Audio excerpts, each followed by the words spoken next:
अरे भाऊ विपिन, मला सांग, इन्व्हेस्टमेंटला आता इन्शुरन्स झालं, टर्म प्लॅन झालं, एफड्या सगळं झालं, नवीन काहीतरी सांगतात. अरे मित्रा, आपण आता म्युच्युअल फंड चालू केलंय. कधी ते? आता जस्ट. बरं, काय असते ते म्युच्युअल फंड? म्युच्युअल फंड म्हणजे काय की तुझ्या इन्व्हेस्टमेंट सगळ्या प्रकारे तू इन्व्हेस्टमेंट करू शकतोस. शेअर मार्केट माहितीये तुला? माहित आहे की. शेअर मार्केटमध्ये काय करतोय? पैसे गुंतवतोय आपण कंपन्यांमध्ये. करेक्ट.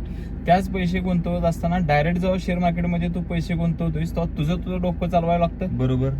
म्युच्युअल फंड मध्ये तू डोकं नाही चालवायचं मित्रा. बर डोकं चालवणार फंड मॅनेजर.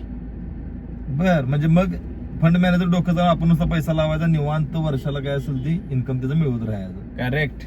विषय संपला की भावा, आत्ताच करून टाकूया आपण. बरं, तुझा पत्ता आणि ऍड्रेस सांग आपल्या ऑडियन्सला. माझं नाव Bipin Patil, caring India insurance services, आणि तुम्ही खाली दिलेल्या संपर्कवरती माझ्याशी संपर्क साधू शकता. धन्यवाद.